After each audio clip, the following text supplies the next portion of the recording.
or 2% or something like that. But if you take it with WPI, which is negative, it's running very, very low. And with this change, it will probably decline further. So now there is macroeconomic space that should there be shortfall of any kind, it will not destabilize the system. The banking system is in good shape. The external sector is in good shape. So, you have to choose these kinds of moments to be able to do this. You can't just make big radical changes anytime you want. What would be the single biggest outcome that you would hope for from these reforms? Well, the first and most important thing that you want is that this improves the efficiency of the system. As I said, there were several problems. One, there was multiple rates.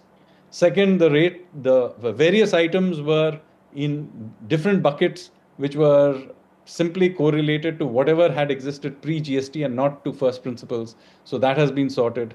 Third, there were many inversions of rates. So those have been removed. I think the textiles is a particular area where they have benefited from straightening that out.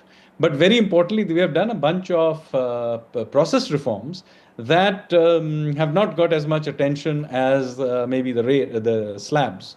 For example, there was a lot of grumbling that GST inspectors had reintroduced a sort of inspector Raj of some sort as far as giving out the registration numbers was concerned. So you may have heard that some of the changes yesterday would sort that problem out. At least for 97% of the applicants, they will within 3 days get their number. Similarly, refunds, there were delayed. So the process is generally being made more efficient. Why is that important? Well, if you want growth to be sustained over a long period of time, then in that case, what you will find that you need to take out all the friction from this. And really, as far as I'm concerned, the biggest gain from this is simply removing the frictions caused by the tax system. You want to collect taxes, but as Kautilya said, you want to collect taxes in the way a bee collects honey from a flower without disturbing the economy as such. And there were enough accumulation of frictions in the system that now have hopefully been ironed out.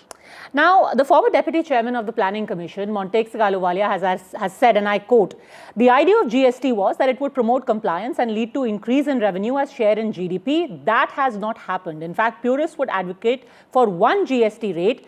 Can this be a possibility in the future?" Well, that is more complex. We can aspire to it, but I think we have got a decent balance here between two rates. One for most goods and one for what can be called essentials.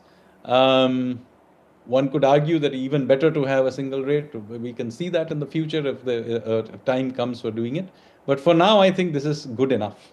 And it takes the various trade-offs we made. It does a decent job of the trade-offs. As far as the tax to GDP ratio of the country is concerned, actually our tax to GDP ratio has been rising quite steadily over several years. So it's not the case that our tax to GDP ratio has been flat. That's not true. Okay, so it's the GST has achieved what it set out to do. There's no need for pessimism. It set out to be. It simplified the system. It increased that. And by the way, you don't only have to judge it by the indirect tax collections. You should also include the direct tax collections, because one of the points about GST was to improve the data available on the economy so that people paid their income tax and other corporate tax and other things. So that has also improved. What are the plans, sir, for financial devolution to the states? Because even now, although there is a large consensus in the GST Council, there were concerns, especially in states like Kerala, Tamil Nadu. They are saying that our fiscal autonomy still has challenges. How are they going to be compensated? So first of all, if the system is better and it expands the economy, which is the idea, then the resources that they have will grow. So there's a distinction between available resources and fiscal autonomy, which is a different issue. You can have lots of resources but without any autonomy. So there are somewhat different issues. So let me tackle them somewhat separately. First of all, the issue of resources. Yes, if you cut tax rates, in the first instance, your tax collections will fall, right? That's just the arithmetic. The idea being, of course, that the economy will respond and grow over a period of time to more than compensate for the cuts that you have made. That's the bet you have made. That's also true, by the way, not just of indirect tax, also indirect taxes when you lower tax rates, that's, described as Laffer curve or whatever. The idea is you reduce tax rates, the economy more than grows and compensates by giving you more resources. And indeed, the case that we hope that this simplification will stimulate the economy and let it grow. But yes, in the short run, you will get certain amount of drop in collections that could happen if you reduce tax rates. That is to be expected, could last a quarter or two, maybe even longer. But longer term, I'm quite confident that the economy will, given that it is growing at a decent pace. And now what you will see here is that the inflationary pressure, which is already, as I said, now dipped to 2%, with this, it will dip even further. And so you will actually have the space for macroeconomic stimulus that you could stimulate the economy in ways you couldn't when inflation is an issue. Is this the logic you'll also use to plug the gap in the revenue that you incur with these change in GST rates, or will you be imposing additional cesses there? No, the idea is not to have additional cesses, although there is a compensatory cess that should roll off this year, as you know. But we'll see how this turns out, if this has a large impact. These things go through iterations, but by and large, what has now been achieved is a radical simplification. How the transition is managed, we will manage it as it comes along. Now a small technical point, because there are a lot of automobile aficionados who have wondered what is the logic of having different slabs for things like cars and motorcycles. That 28% slab is applicable, for example, to a very small quantum of sales, which is high-end vehicles. If you were to keep it uniform across luxury cars and motorcycles and others, wouldn't it actually boost their sales? Why this small differentiation there? It is indeed a small category, but the fact of the matter is the idea was that there is to collect some higher level of tax on these items, partly because they are, by the way, higher users of energy, which we import, number one. Two, it allows us to collect some extra tax at the margin from a segment of the society that is not so price sensitive. By the way, before you take another step on this, do remember that the old system had 28% plus compensatory cess. So once you add those two up, they actually go up past 40%. So once there is a roll-off of the compensatory cess, the tax rate on those 40% cars will actually be lower than they were before. Just so that I'd like to point that out. There is, of course, a high 40% tax on gutka and other tobacco and other items, which I am anyway in favor of doing. Okay, as a final question, at this time, do you think that these reforms are going to at least uplift the mood, given that and this was not in reaction to the tariffs by America, but it has caused a slowdown. It has affected the diamond industry, the textile industry. Overall, this is going to uplift the mood going into the festive season? There's going to be more spending, more money in the market? Well, presumably if you have lower taxes, people feel happier. I don't know. I feel happier. But the fact of the matter is, as I said, they were not done in response to the Trump tariffs. But is it going to trickle down to the consumer? There's that fear as well. What if somebody makes the insurance policies more expensive, so it doesn't really matter whether we're paying a smaller premium or not? So that is something to be observed. I mean, if you lower the tax rates, and so that has to feed through, of course. That is one of the expectations that you have. But going back to the earlier point on Trump, let me say that the Trump tariffs came in only 2 months ago, so this kind of thing is not being done in response to that. And as far as the external negotiations are concerned, we have been very clear that we will not escalate the matter, but we will stand our ground. And if we have to stand our ground and protect Indian interests, and it causes some amount of turbulence and friction, then let me also say that the Indian government does have the resources to provide some amount of cushion to this. And we intend to use both the monetary and fiscal space we currently have, thanks to low inflation and macro stability indicators being so well behaved, we will use that space to provide them support. All right, it's a good beginning, and well begun is half done. As a parting note, what do you make of becoming in addition to, of course, all the hats you wear already, you are the new viral dancing sensation online. Any thoughts on that, Sanjeev Sanyal, before we let you go? Well, I have no idea why that went viral, but why not? I happened to be walking past a group of young lads who were dancing to a Ramdhun, and I joined them for about 30 seconds. I have no idea how that went viral, but what the hell, it's good fun. Well, there are many videos of you now circulating saying every Indian dad ever. So I hope your children approve. Sanjeev Sanyal, for wearing many hats and excelling at all of them, and joining us here on NDTV. Thanks very much. Thank you. Namaste.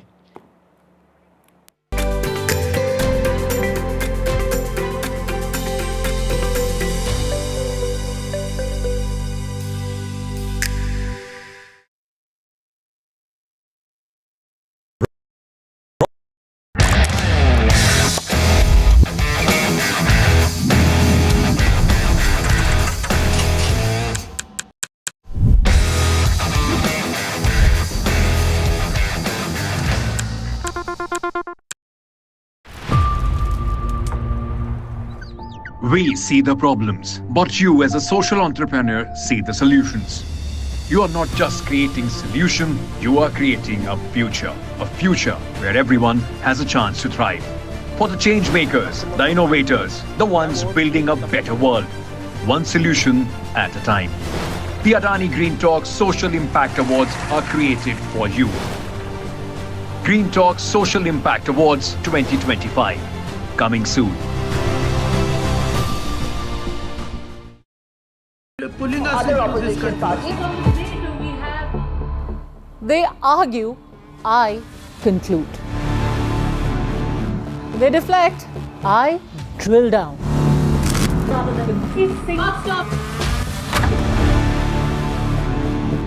This isn't a free-for-all. It's a reckoning.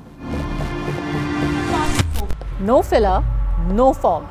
Only the facts and where they lead. Every night at 9, the case closes because the buck stops here. Vanakkam Tamil Nadu. Well, the battle for Tamil Nadu 2026 is open now. After Chief Minister Stalin rolls up his sleeves. And Vijay steps in as a star challenger. This is a mass gathering, not for cash. Meanwhile, a former Chief Minister, Edappadi Palanisamy, begins his fight back. The big comeback campaign by EPS has well and truly begun. These are all the ultimate players, and this is going to be the ultimate test.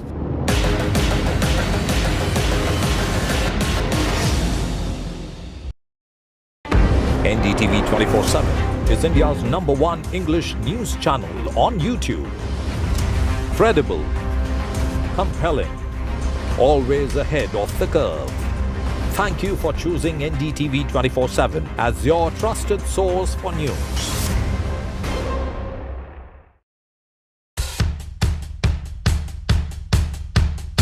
The markets move fast. And so should your portfolio. Expert insights, real-time stock picks. Do I buy Ola? Should I hold CDSL for the long term? Buy, sell or hold.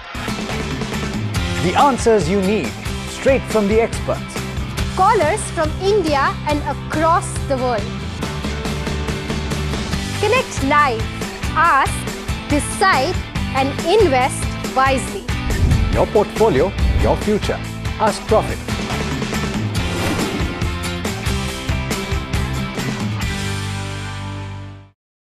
Presenting the all-knowing, all-powerful Tech Guru. Whoa. Guru? I'm no guru. Okay. I'm just a guy who loves his tech. A show where the mysteries of megabytes and motherboards shall be unraveled. Bro, nobody talks like that anymore. This is all about connected ecosystems, EVs and AI that you can use in your daily lives. We aren't talking about time travel yet. Gadgets tested under extreme conditions. But why? I review tech for people like you and me. You know what? Let me take it from here. All right. Tech isn't that complicated. In fact, it's about making our lives simpler, better, and more fun. That's what we do on Tech 360. Real talk, real reviews, tech that you can actually use. Tech has changed. So should your tech show.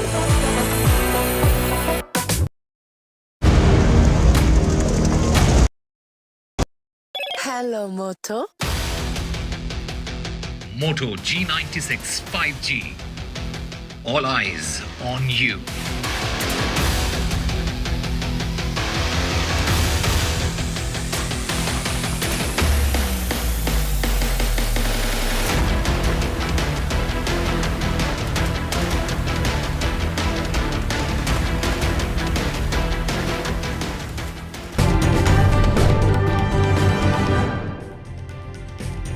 Welcome back. Just a day ahead of the release of the controversial film The Bengal Files, actor and producer Pallavi Joshi, she has written to the President of India alleging political pressure, threats and a silent block on the film's release. She says multiplexes in Bengal, they aren't listing the film. FIRs have been filed without cause and her family is under daily threat. The film, remember, has sparked a massive political controversy in West Bengal as it allegedly portrays the Hindu genocide in a distorted manner against the backdrop of the 1946 Calcutta riot. Now, Vivek Agnihotri had earlier claimed that theatre owners in Bengal are refusing to screen the film. In fact, during a conversation with NDTV, he had said this. He has mentioned this earlier. Meanwhile, take a look at this short interview with the cast, especially Vivek Agnihotri and Pallavi Joshi with Shivalur.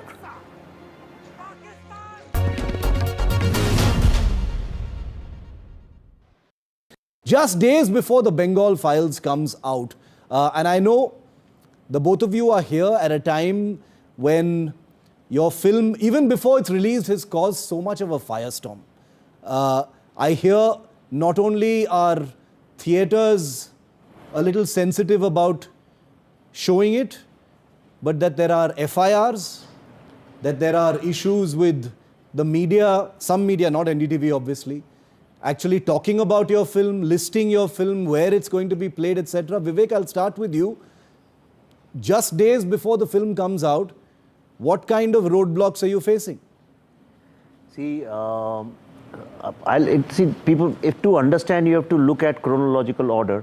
About a year and a half or maybe 2 years ago, I don't remember exact date, the Chief Minister of West Bengal publicly in her press conference said that some people have been funded and sent to make a film called The Bengal Files, which humiliates Bengalis. I will never let it, I won't allow it. After that, a lot of people started threatening us. We were not allowed to shoot in Bengal. This is before you announced the film also? No, after we announced the film. On record, there is a video, I can send it to you. And then after that, when we announced the release date of the film, I was in America. We had gone to US to do special screenings there in 12 cities. Then I started getting FIRs. And not just one, multiple FIRs in different thana, different city. That's a strategy to demoralize us, to harass us, to entangle us in legal issues. And even yesterday I received a FIR. So every second day some FIR is coming. Then after that, when we came from US, straight away we went to Kolkata to release the trailer on 16th August. It's appropriate we release on 16th August, yeah. As soon as we landed at the airport, we got to know that the trailers are launched in theaters, in multiplexes. They have refused to take it under political pressure, and somebody used the term that there will be political turmoil if we show it. So finally we said, okay, the safe space, since the entire unit had landed in Kolkata, so we said, let's do it in a 5-star hotel. And as we were doing it, then there was an intervention and the police came and they stopped it, cut the wires, and they also said the same thing, that we have political pressure and we have to stop it. Still we said, okay, but now in last 24 hours, the development is, because we opened the advance booking and theaters have to be finalized, I've got to know through my distributors The distributor said if film releases in Bengal, it will create history. But I just learned that theatres are now refusing to show it because they fear that there will be a political turmoil if they do it. And the worst thing is, I mean, unimaginable thing, unprecedented thing which has happened is in the history of cinema anywhere in the world, those ads which show the show timings, small ads which come in newspapers, some of the major newspapers are refusing to take even those ads. So this is where we are. Pallavi, the hostility between the West Bengal government and you has made the headlines. Have either of you tried to reach out to Mamata Banerjee or the West Bengal government and said, we are filmmakers, we are making a film, you watch the film, you decide for yourself? We want to. We want to, and I so want to sit down across the table and have a dialogue with her. Mamata Banerjee? Yes, because I understand, you know, there could be some, I mean, she has a different political ideology and everything, but at the end of the day, she's an Indian. She's an Indian woman. She's a Bengali Indian woman. I'm sure her forefathers have gone through the same thing that we are showing in the film. Maybe they were, you know, in some way, maybe not victims, but in some way they have witnessed the Direct Action Day or the Noakhali genocide. The things that we've shown in the films are something that I'm sure are very close to her heart. So if she can just give us an audience, we are ready to show her the film. Let her see the film and then decide. But on the basis of a trailer or on the basis of some past film for which she has some problem, she cannot ban a piece of work. She cannot curb freedom of expression like this. Because the timing also will come up, Vivek.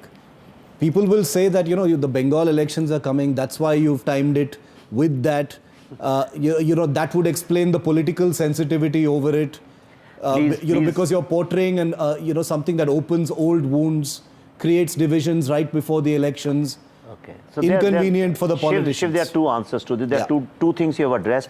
Number one, please give some respect to my political acumen. I make political films. I'm not a politician. If I have to effect the elections, I'll release it in January for April elections. Why will I release it before Bihar elections? Number one. And as far as opening old wounds, there is something called in social science and psychiatry is called conspiracy by silence. You know, if somebody is going through depression or some trauma or there is some very inhuman thing has happened, then by maintaining silence and saying, no, nothing has happened, nothing has happened. In lots of Indian families, if you see people suffering from anxiety or depression, okay, they reach the ultimate stage because parents say, nahi, tumhe kuch nahi hua, tumhe kuch nahi hua, tumhe kuch nahi hua, something like that. Same thing has happened with India also. Well, the BRS MLA Jagdish Reddy, he has made some sensational comments accusing a conspiracy against the party leader KCR, claiming that Prime Minister Narendra Modi and the TDP chief, Mr. Chandrababu Naidu, they are behind the plot due to fear of KCR's rising